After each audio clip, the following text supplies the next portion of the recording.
প্রিয় শিক্ষার্থী বন্ধুরা, চলে আসলাম তোমাদের সামনে দশম অধ্যায়ের আরও একটা পর্বের আলোচনা নিয়ে। পর্ব 3-এর আলোচনা। এই পর্বে আমাদের আলোচনার মূল বিষয়বস্তু থাকছে সম্পদ এবং দায়ের শ্রেণীবিভাগ সমূহ। সম্পদ এবং দায়গুলো কি কি ভাগে আমরা ভাগ করতে পারি, আর্থিক বিবরণীর মধ্যে আমরা কি কি ভাগে সেগুলো দেখাতে পারি, সেটা নিয়ে থাকছে। তাহলে দেখো, এই পর্বের প্রথম প্রশ্ন, চলতি সম্পদ কাকে বলে, উদাহরণ সহ লেখো। চলতি সম্পদ কিন্তু আমাদের আর্থিক অবস্থার বিবরণীর মধ্যে খুবই গুরুত্বপূর্ণ একটা টার্ম, সম্পদের খুবই গুরুত্বপূর্ণ একটা টার্ম। তো এটা কি এবং এর মধ্যে কি কি বিষয় আছে, উদাহরণগুলো আমরা একটু দেখে নেব। প্রথমেই, যে সকল সম্পদ 1 বছর বা তার কম সময়ের মধ্যে প্রতিষ্ঠানের কাজে ব্যবহৃত হয়ে নিঃশেষিত হয়ে যায়, অথবা যে সকল সম্পদকে 1 বছর বা তার কম সময়ের মধ্যে টাকায় রূপান্তর করা যায়, সে সকল সম্পদকে চলতি সম্পদ বলে। এই যে দেখো, চলতি কথাটার মানেই হচ্ছে কম সময়ের জন্য বা যেটা কন্টিনিউয়াসলি চলবে, রানিং অবস্থায় থাকবে, এরকম কিছুকে বোঝায়। তাহলে চলতি সম্পদ হচ্ছে এমন কিছু সম্পদ যেটা খুবই কম সময়ের মধ্যে শেষ হয়ে যাবে, বা 1 বছর, সর্বোচ্চ 1 বছর সময়কাল পর্যন্ত আমরা এটাকে ব্যবহার করতে পারবো, এরপরে আর এটা ভ্যালুয়েবল থাকবে না। এটাকে, এই ধরনের সম্পদকে আমরা মূলত বলে থাকি চলতি সম্পদ। এবার দেখো, কিছু উদাহরণ আমরা এখানে দেখতে পাচ্ছি। নগদ অর্থ, ব্যাংক জমা, মজুদ পণ্য, দেনাদার, এগুলো হচ্ছে খুবই কমন কিছু চলতি সম্পদের উদাহরণ। এখানে মজুদ পণ্য বলতে আমরা সাধারণত সমাপনী মজুদ পণ্যকে বুঝি।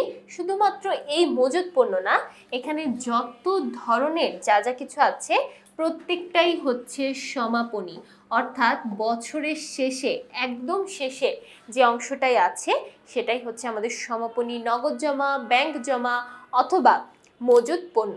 এবং প্রত্যেকটার সমাপনী অংশটাকেই আমরা মূলত বলে থাকি চলতি সম্পদ। এছাড়া আছে দেনাদার। তারপর আরও একটা খুবই গুরুত্বপূর্ণ বিষয় আছে, সেটা হচ্ছে অগ্রিম যে কোনো ব্যয়। অগ্রিম যে কোনো ব্যয়, অগ্রিম যে কোনো ব্যয়কেও আমরা মূলত চলতি সম্পদ বলতে পারি। তাহলে অগ্রিম ব্যয় একটা চলতি সম্পদ, দেনাদার, মজুদ পণ্য, ব্যাংক জমা, নগদ অর্থ প্রত্যেকটাই চলতি সম্পদ। এরপর চলে যাচ্ছি পরবর্তী প্রশ্ন, 18 নং প্রশ্ন, স্থায়ী সম্পদ বলতে কি বোঝায়, উদাহরণ সহ লেখো। আমরা মাত্র দেখলাম চলতি সম্পদ, এখন আমরা দেখব স্থায়ী সম্পদ। তাহলে দেখো, যে সকল সম্পদ দীর্ঘকাল ধরে ব্যবসায় ব্যবহৃত হয়, দীর্ঘকাল ধরে, দীর্ঘ বলতে সাধারণত 1 বছরের বেশি এবং বেশিরভাগ ক্ষেত্রে 5 বছরের বেশি সময়কে আমরা মূলত দীর্ঘমেয়াদী বলে থাকি। এবং এখানে স্থায়ী সম্পদগুলো জেনে রাখবে, স্থায়ী সম্পদগুলো দীর্ঘমেয়াদী সম্পদ বা দীর্ঘমেয়াদী আমরা সেটাকে ব্যবহার করে থাকি, অর্থাৎ 5 বছর বা 5 বছরের বেশি সময়ের জন্য আমরা এই স্থায়ী সম্পদকে ব্যবহার করতে পারি। যেমন উদাহরণস্বরূপ বলা হচ্ছে সুনাম, জমি, দালান কোঠা, যন্ত্রপাতি, আসবাবপত্র। দেখো, প্রত্যেকটা বিষয় কিন্তু অনেক বেশি দিন যাবত, 1 বছরেরও অনেক বেশি দিন যাবত আমরা এক একটা স্থায়ী সম্পদকে ব্যবহার করতে পারছি। তাহলে স্থায়ী সম্পদ হচ্ছে যেটা আমরা লং টার্ম ব্যবহার করতে পারবো, এরকম কোনো সম্পদ।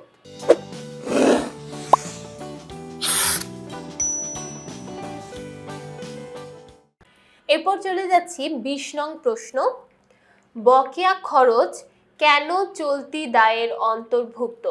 বকেয়া খরচ কেন চলতি দায়ের অন্তর্ভুক্ত। তো বকেয়া খরচ নিয়ে আমাদের এখন পড়তে হবে। বকেয়া খরচ হচ্ছে ব্যবসায় এক ধরনের চলতি দায়। এসব দায় দ্রুত পরিশোধ করা হয়। চলতি দায় সাধারণত 1 বছরের মধ্যে পরিশোধ করা হয়। চলতি সম্পদ যেমন 1 বছরের জন্য, ঠিক তেমনিভাবে চলতি দায়ও 1 বছরের জন্য। তাহলে 1 বছরের জন্য বা 1 বছরের মধ্যে যেটা আমরা পরিশোধ করে ফেলছি সেটাই হচ্ছে চলতি দায়। বকেয়া খরচ এমন এক ধরনের দায় যা 1 বছরের মধ্যে পরিশোধ করা হয়। তাহলে বকেয়া খরচটা একটু চিন্তা করে দেখো, বকেয়া বলতে বোঝানো হয় যেটা আমরা এখনো পরিশোধ করিনি, ভবিষ্যতে করব। এবং এই ধরনের বকেয়া খরচ কিন্তু সাধারণত আমরা খুব দ্রুত পরিশোধ করে দেই, সাধারণত 1 বছরের মধ্যেই, খুব বেশি হলেও 1 বছর, 1 বছরের কম সময়ের মধ্যেই আমরা সাধারণত এটা পরিশোধ করে দিই। এই জন্য আমরা বলে থাকি বকেয়া খরচ এক ধরনের চলতি দায়। এরপর চলে যাচ্ছি 21 নং প্রশ্ন, বন্ধকি ঋণ কোন ধরনের দায়? বন্ধকি ঋণ কোন ধরনের দায়? বন্ধকি ঋণ একটি দীর্ঘমেয়াদী দায়। বন্ধকি ঋণটা সাধারণত দীর্ঘমেয়াদী, কারণ এটা লং টার্ম আমাদেরকে সার্ভিস দেয় এবং অনেক দিন পর্যন্ত আমরা এটা কন্টিনিউ করি, অনেক দিন পর্যন্ত আমরা এটা আস্তে আস্তে পরিশোধ করতে থাকি। যে দায় দীর্ঘ সময়ের জন্য নেওয়া হয় তাকে দীর্ঘমেয়াদী দায় বলে। এসব দায়ের দায়বদ্ধতাও দীর্ঘ হয়। দায়বদ্ধতা বলতে বোঝানো হয় আমরা যে পরিশোধ করছি এটার দায়বদ্ধতাটা অনেক দিন যাবত কন্টিনিউ করতে হয়। বন্ধকি ঋণ দীর্ঘ সময়ের জন্য গ্রহণ করা হয় এবং এর পরিশোধ কালও দীর্ঘ হয়। পরিশোধ কাল বলতে বোঝানো হয় যে এটা কবে আমরা পরিশোধ করব, এবং সেটাও কিন্তু অনেক দিন যাবত এটা চলতে থাকে। একবার ঋণ নেওয়া হলে সেটা আস্তে আস্তে সুদের মাধ্যমে, কিস্তির মাধ্যমে আমাদের পরিশোধ করতে হয়, তাই এটি দীর্ঘমেয়াদী দায়। এরপর চলে যাচ্ছি পরবর্তী প্রশ্ন 22 নং প্রশ্নে। 22 নং প্রশ্নে বলা হচ্ছে দীর্ঘমেয়াদী দায় কাকে বলে?